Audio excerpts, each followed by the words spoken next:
Yo, what is going on YouTube? It is Red, right? And I'm here to go over my WPF Week 4 match. This week I was playing Xgamerpokestar, and he's the coach of the Nevada Dunsparce.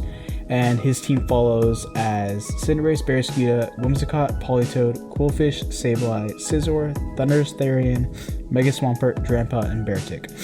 So going into this battle, when I was prepping, I was like, man, my matchup is dog shit.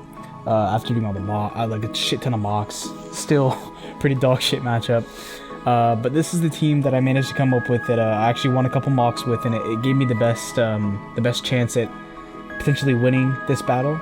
So I'm gonna go ahead and start it off. I'm gonna show you what all I came up with. So first up, we have Flood the Rotom Wash with leftovers Hydro Pump, Volt Switch, Light Screen, and Reflect, max HP, max defense, and just 4 and Spit F because, you know, whatever. With the Bold Nature, this was my main switch into his Mega Swampert and his I guess his Quillfish, as well as his Barraskewda, and technically Cinderace as well, if you want, depending on if you wanted to bring that. Libero is a lot in this league, so even if he did bring that, like, it's not like he's gonna be a fire type every time, and he's still gonna get hit hard as shit because of the fact that he gets stab boost on all of his moves.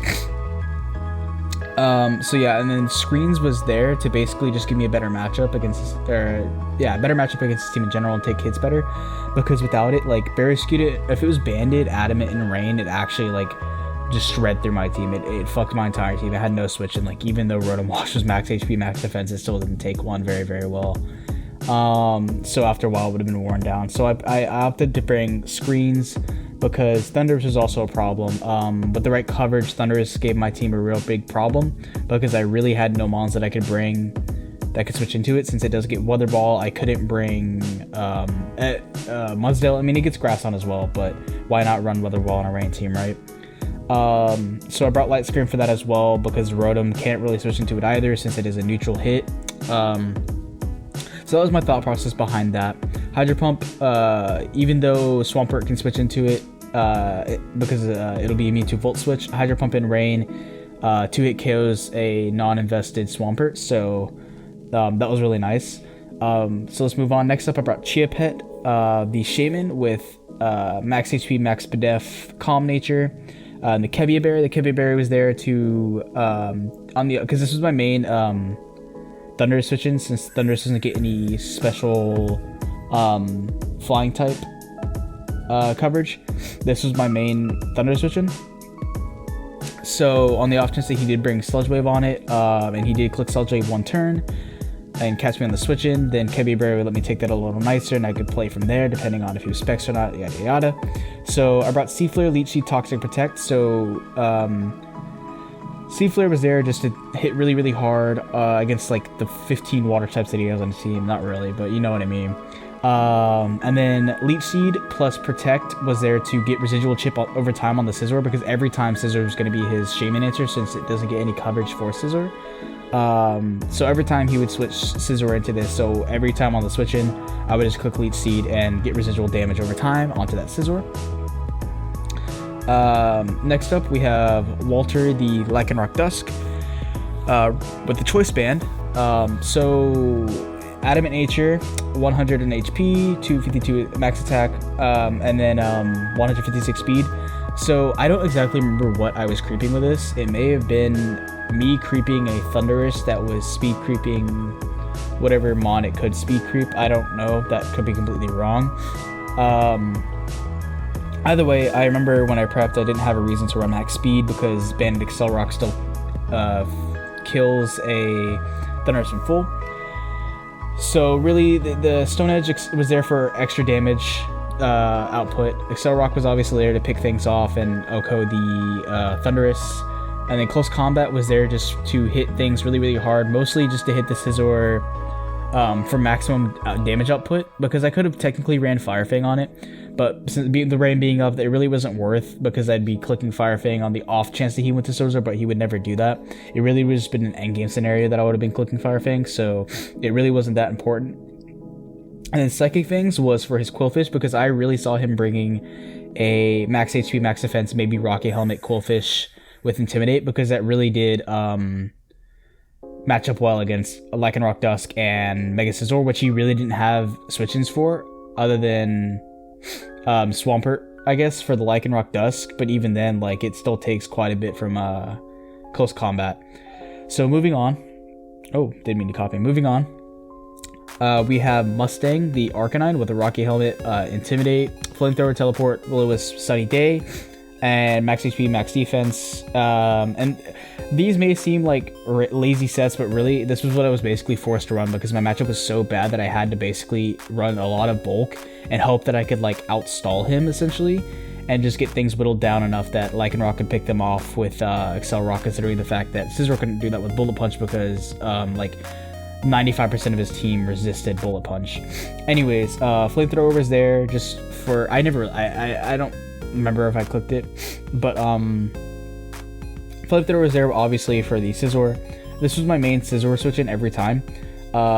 So Teleport was there on the off chance that I got into a situation where I could freely click it. Will-O-Wisp was there obviously to hinder a lot of his physical attackers such as Scizor and Swampert and Barraskewda. And I almost ran Scorching Sands over it, but I was like, I want to get the guaranteed burn every time. I don't want to risk not getting the burn, so I thought it was better to just run Will-O-Wisp. And Sunny Day was there specifically for if he brought Sableye, it could lead to some like mind games, in the sense that Sableye could try setting up Prankster Rain Dance, but I just set up Sunny Day right after. Or B, if I happen to catch him, if I happen to outplay him and basically catch him on the switch where he brings in Scizor and then I bring in my Arcanine at the same time, so they're both in against each other, then obviously he's not going to want to leave the Scizor in, so I can click Sunny Day rather freely. And basically what that'll force him to do, because to me his Arcanine switch in every time whenever Scizor was one-on-one with the Arcanine would be Politoed, because of the fact that he doesn't want to switch in any of his other water types because they were all physical attackers and he doesn't want to risk the chance of the Will-O-Wisp. So to me, his switch in every time was that Politoed. So that's why I brought Sunny Day, because when Politoed comes in, it'll set up the rain, and then I immediately set up the Sunny Day afterwards, and that will force him out, force the Politoed out, and have to force him to have to bring it back in just to get the rain back up. Anyways, next up, we have Midnight the Umbreon, also a max Spadef set with Foul Play, Wish, Heal, and Protect, so pretty standard moveset with Chocolate Berry. This was also just in general for the Barraskewda, if he opts to go for close combat, to try and pick up the KO on this thing if Liquidation can't kill it, and also if Thundurus had Focus Blast, because this was also a pretty decent Thundurus vision. I don't really have much else to say about this set. Really all it was really meant for was just to be a cleric, as to prevent like Scizor from being burned and Walter from being burned. Moving on, I have a very odd spread. I don't exactly remember what this Scizor spread was, but anyways, this is Alphonse the Scizor, Bull Punch, U-Turn, Roost, Defog. So Defog was on there in the event that he decided to bring Rocks, Mega Pert, or if he decided to bring Spike Stack Quillfish. I thought Defog was nice on this. I couldn't really afford to run it on the Rotom, so I kind of had to run it on the Scizor, and it's not a big deal considering the fact that Scizor wasn't really doing too much this week other than just providing us with momentum and potentially picking things off with a Bullet Punch like the Barraskewda, because Barraskewda is really frail, so it can't really take a Bullet Punch too well. So in the event that I needed that to happen, Bullet Punch was there for that.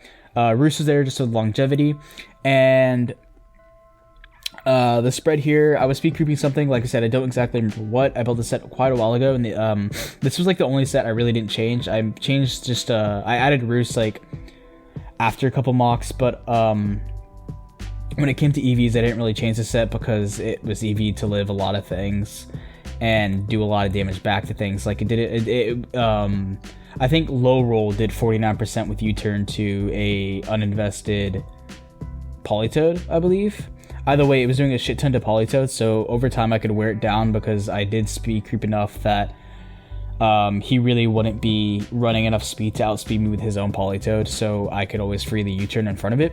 Anyways, other than that, that is the team builder portion of this video, so I'm gonna go ahead and stop it here, and I'll see you guys whenever I get into the battle portion. Alright guys, so I'm back and I am here in the battle. So basically this is what I'm seeing here. Whenever I saw this going into the battle, that's what I kind of thought. I expected a offensive Scizor, a defensive Quillfish, obviously offensive Pert with maybe rocks, some capacity of damage boosting item Barraskewda, such as Choice Band or maybe Expert Belt, because I have seen him bring Expert Belt in the past quite a few times. And then Politoed, obviously, probably Damp Rock to set up Rain, just standard set, probably Scald, Toxic, shit like that. And then Cinderace, I expected it to be Liberal Bulk Up. And so after all the mocks, I learned that Scizor was actually a pretty free lead every time. But after getting into this battle and seeing that he actually brought Cinderace, because in all the mocks, none of my opponents really brought Cinderace, which to be fair, they probably should have. I wasn't too scared of it, although it kind of did do a number on my team. You'll see how in a little bit. So in this matchup, I was like, okay, he's probably going to lead either Cinderace, Scizor, Politoed, or maybe Flip Turn Barraskewda. So because of that, I was like, okay, my best lead here is definitely Rotom. I can either A, get up screens on the Politoed lead, or stay in and get some damage off on the Cinderace lead. If he leads Scizor, I can opt to hard swap into my Arcanine, because that is the check to it. And then if he leads Flip Turn Barraskewda, then obviously Rotom Wash is my best answer to that. So that's what I went ahead and did. Oh. Sorry, I forgot to turn the music off again. Okay, so that's what I went ahead and did. I led Rotom Wash as he leads the Politoed, so I'm like, okay, I can pretty freely get a Reflect up here because I expected him to go into something, since the rest of his team is actually physical. Politoed was the only special mon that he brought because he didn't bring Thundurus, which I was actually really happy about because Thundurus did kind of just punch holes in my team. So I was like, all right, he's going to go into one of his physical attackers here. I honestly didn't expect the Scizor to come in here, to be honest, because if I were him, I would have feared the potential Will-O-Wisp on the switch-in because of the fact that the switch-in to one of his physical attackers was kind of obvious, and he probably wouldn't have gone Cinderace in front of this thing, considering that I could just click Hydro Pump in the Rain and do a shit ton of damage. Anyways, here, I think I was like, okay, I think I just hard swap here. Yeah, I hard swap here into my Scizor check. He U-turns to get some nice residual chip on that. That did absolutely nothing to me because of screens plus Intimidate. So he brings in his Politoed, which is obvious because that's his Arcanine switch in every time. He brings in his Politoed, so I bring out my Chia Pet because Chia Pet doesn't really fear a Toxic because of Natural Cure. So even if he does opt to go for Toxic, that's fine. And Ice Beam does like nothing to us. I think maybe it does like 30% on the highest roll. So I didn't really fear anything from this thing. I was pretty free to go into this every time. Obviously he's going to go into Scizor here, so I'm like, all right, let me go ahead and fire off my Leech Seed here. So that's what I do. In order to just get more residual chip on this thing, I opt to Protect here. Yes, I will take a little bit more toxic damage, but the chip on this Scizor is kind of important. So I'm like, all right, now I'm going to go into my Arcanine once again, get more chip on this thing. It's really just about chipping this thing down because it is pretty impossible for me to kill it while the rain is up. So in those last couple turns there, he actually did reveal that he is a more defensive Scizor with leftovers and toxic, so that was kind of odd. I honestly expected a more offensive Scizor because offensive Scizor did still have a really good matchup versus my team, in all honesty, despite the fact that Arcanine was here, because over time Arcanine could be worn down, and looking at the matchup, he might have thought that I wouldn't even bring Arcanine at all, considering the fact that it is rain. So he obviously turns there, probably goes Politoed, I believe, if I remember correctly. This match was early today. No, he actually goes into Barraskewda because the Reflect is gone, so he can get some initiative off with some damage. So I basically have to go Rotom here and take whatever he goes for. So he flip turns, and after calculating this damage, if I remember correctly, I believe that was a low roll Expert Belt max attack Adamant Barraskewda. So from this point on, I am pretty aware that he is not a choice locked variant, and he's obviously not life orb because he did not take any damage, and the damage roll was too high to have been. The damage roll was perfectly within range of it potentially being expert belt, and that's honestly what I expected it to be. It could have been maybe some sort of resist berry or something along those lines, or maybe recovery berry, but I honestly believe it was expert belt just to get the most damage out of it as possible. So he goes pert here. So here I think I make a rather aggressive play. No, I put up screens here because this pert actually can't touch me. Like, there's nothing that this pert can do. So I get at my reflect again because the majority of his team is physical. I put up my reflect, and then he puts up his rocks. So at this point, I'm like, all right, I'm going to make the ballsy play here. He's not going to stay in because he actually can't touch me. He may opt to set up some bulk ups, but why would he do that? He could fear the Will-O-Wisp. I haven't revealed a lot of my set yet. I have only revealed that I have and do indeed have reflect. So as far as he knows, I still have Will-O-Wisp. And on top of that, a Hydro Pump outside of range still does quite a bit because it is neutral. So I go ahead and click the Volt Switch here, expecting him to go into Politoed or something else. Either way, something was catching a Volt Switch. So I take this opportunity to get my Scissor in and get the Mega off, so I am slightly bulkier overall.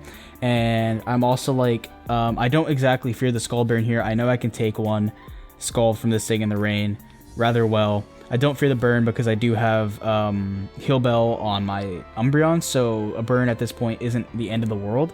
So that is what I end up going for the defog here to get rid of these rocks because I really can't have Arcanine taking a lot of chip damage because it needs to be my reliable Scissor answer every time.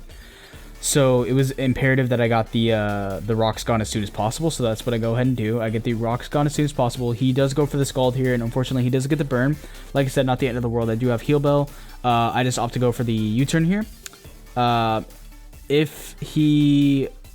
So what sucks though is because he got that burn, I think that actually did save him a little bit because you'll see here, I got into Rotom because this is my best bet. So he does in fact reveal that he is bulk up, which I assumed he would be.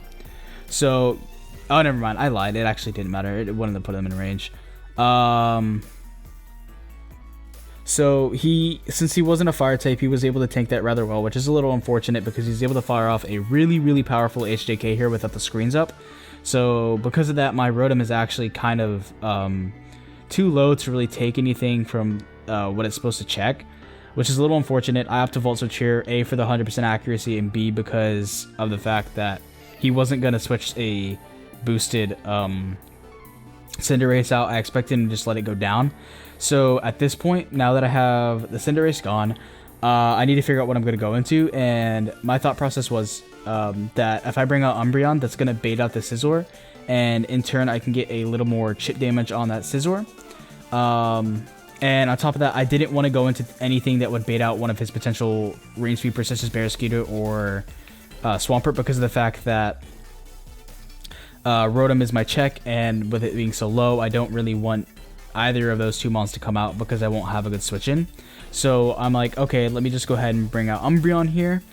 Maybe get a Heal Bell off, I think, is what I do. No, I do Hard Swap here because I do still fear the U-turn.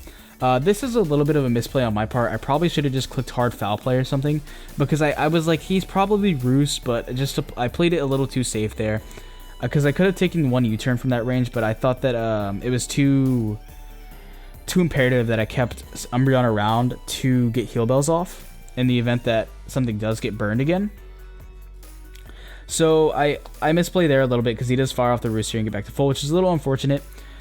Here I actually do go ahead and get a Will-O-Wisp. Oh no, I click Sunny Day here, which is going to force him out into his Toad. I click Teleport here. It's a really free teleport. Once again, I needed to keep Umbreon around to Heal Bell because I don't want Arcanine Toxic and taking residual damage over time. I throw off a Wish there. Once again, I probably could have stayed in, but it really wasn't a big deal because every time this thing just comes in and the Wish was going to heal it anyways. In all honesty, I probably could have taken more initiative there and gone into Rotom, but that would have been way too big of a risk because of the fact that it was too low to take a uninvested U-turn at this point. I think uninvested U-turn still did OHKO my Rotom because I was so low and screens weren't up. In hindsight, I should have gone into the Rotom looking back at it, because the Rotom was so low that it really didn't matter at this point. All it was ultimately a sack. So it was either A, I keep it as a sack, or B, I take the chance and try to get it in and get a wish off. If not, then fine, it's just a sack now, whatever, I was going to sack it later. So hindsight, looking back at it, I definitely should have made that play. Not a big deal. Here he goes for the U-turn once again. I got the Will-O-Wisp off on him though, which is huge because now he's not going to be doing as much damage. He gets this thing in. I have to basically just sack the Rotom here because I really don't have any other switch into this thing. Rotom lives, which it didn't really matter, honestly. And another thing I was fearing this whole match was the fact that he did have Aqua Jet on either his Barraskewda or, yeah, it was mainly just like the fear on the Barraskewda, because if that's the fact, then Arcanine wouldn't have been able to pick it off with Excel Rock if need be. So I just have to go into Chia Pet because Chia Pet is my next best answer. He flip turns here, and this is another play that I kind of should have made differently. I honestly should have clicked Leech Seed there. I should have just played it safe, but I was like, I've kind of got him in a rhythm at this point. He knows that I'm going to click Leech Seed every single time because of the fact that he will switch into Scizor every time. So I was like, he may try to switch it up on me and go into Mega Pert or something, or Quillfish even maybe, and try to kill this. What the hell's its name? Shaman. Don't know why I couldn't think of his name. Try to kill this Shaman. In all honesty, though, it was kind of a dumb play on my part. Like, he was pretty much going to go into the Scizor every time. It's not the end of the world, though. I click Seed Flare here, whatever. I can hope for the drop, maybe get a big drop, which can lead to me maybe getting a little more damage off if I really wanted to. Either way, not the end of the world that I didn't click Leech Seed there, because he is taking Burn Chip every single time he brings this thing in. I actually make another really big balls play here. I'm like, he's not going to click U-turn this turn. He's going to try to get himself back up to full, so I go ahead and click the Leech Seed on him. And then I click Protect here just for the residual damage over time. So I can, at this point, I am actually getting him relatively close to back to where he was at the beginning of this match, around 50% by doing this. So I bring in the Arcanine in again. He clicks U-turn, takes some more chip, and there he goes. He's pretty much back down to where he was before he clicked that Roost earlier on in the game, which is great. Obviously, he's going to bring in this Toad every single time. I go into Umbreon. I guess he expected me to go to Shaman, so at this point, I did have him in a rhythm. So rather than getting Shaman in this time, I was like, all right, let's get Umbreon in. Let's get this Heal Bell off so that I'm no longer toxic. I probably could have clicked Foul Play here as well. I don't remember. I think I do click Foul Play here. No, I don't. Do I? I don't remember. Yes, I do. Because of the fact that he was burned, I wasn't going to be taking shit from U-turn. Like, see there, it only did about, yeah, it only did 25% because of the fact that he was burned, and I'm pretty positive at that point that he was, like, either little investment or no investment into attack, and he was more defensive variant. So I was like, I'm pretty free to fire off a Foul Play here because he's going to go into another Rain Sweeper, probably Pert or Barraskewda. And I was just hoping that I could catch him on the Foul Play switching, because Foul Play would do a shit ton. I got really, really lucky there. Got the crit, got the Barraskewda out of the way, which is the biggest threat to my team at that point. So that was huge. At this point, it's still anybody's game. I have the upper hand slightly because of the fact that I have gotten rid of one of his biggest threats, because Shaman still takes relatively no damage from Mega Pert, even with Ice Punch. I can take an Ice Punch rather well, and I'll kill in return with Sea Flare, granted, as long as I can land one. Anyways, this pretty... here is where shit gets a little iffy. I really expected him to bring a defensive Quillfish, and it's unfortunate that he didn't. I guess I should have known from the fact that he didn't click, or he didn't have Intimidate there, that he wasn't a defensive Quillfish. So I just stayed in. I didn't really do any calcs this turn. I think I was just really in the moment of the fact that I had gotten that crit last turn, which was huge. So at this point, I just kind of stay in, and I end up taking that liquidation. So I didn't do any calcs. I didn't try to figure out how invested he was or anything like that. I'm like, shit, all right.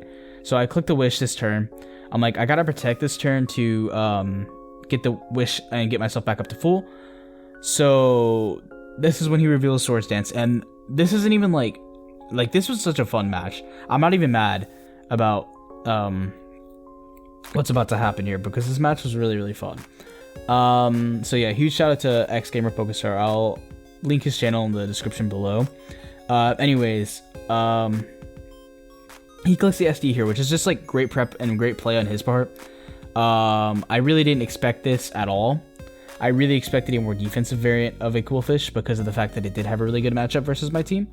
So when he does go ahead and click the SD here, I'm like, shit, I can't take it anymore. I kind of just have to sack my Umbreon here because I'm not going to switch out into anything else and let it die. So at this point, I'm like, all right, I got to get the Shaman in, and I got to just protect to race out the rain turn so he'll get less damage. So rain is down, so he'll be doing less damage now, and he doesn't have Swift Swim active. So here, my Kibby Berry does pop, which is great because it lets me live. I land the Sea Flare, thankfully. If I had ran Psychic, this game... Actually, this game wouldn't have gone any different if I had ran Psychic, so it didn't matter. Anyways, I have to basically just sack something here. I was like, Scizor isn't doing much for me in the end game. Like, Politoed isn't low enough to be killed by the Scizor. Scizor resists Bullet Punch, and then Pert also is still 100%. So, like, Scizor was my best sack there. Which, in hindsight, I could have kept the Scizor around because Shaman wasn't going to be able to really heal itself up. But I was, like, kind of hoping that in some way I could get him to play around in the sense that I could get another Leech Seed off and get myself healed up a little more to be able to take a Ice Punch from the Pert. Regardless, though, here he kills my Mega Scizor, so I bring in Walter and try to revenge kill it with Excel Rock, which he opts to switch out there to get his Rain back up. Which, good play on his part. Either way, something was dying there. It was either going to be Qwilfish or the Politoed. So I just 2 Excel Rocks to pick it off. He brings in his Pert. And at this point, it's pretty much GG because I don't have any more switch-ins. I just have to basically sack Arcanine here to try to get him at -1. Which, honestly, doesn't do much for me in the end because, obviously, Shaman's going to die here. Either way, really good game to Xgamerpokestar. I had a lot of fun playing this match. Even though I did lose, I don't really care. It was a really good match. This is probably... I was really proud of how I played. I didn't even play bad, in all honesty. I played really, really well around a lot of the things he brought. My matchup was just really, really bad. So it's no surprise that I lost. But the way I played and the way I prepped, I think I'm really... I guess I'm...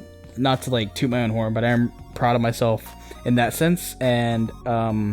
I'm proud that I managed to make such a shit show of a matchup into a rather tight battle, because up until that Qwilfish got the SD up, it was really anybody's game. Either way, though, thank you guys for watching. I really appreciate it. Go ahead and hit that like button, drop a comment down below, subscribe, all that stuff. I'll link Xgamer's channel down below if anybody's interested in watching his point of view of the battle. Go check out his channel. Other than that, thank you guys. I will see you all in the next one.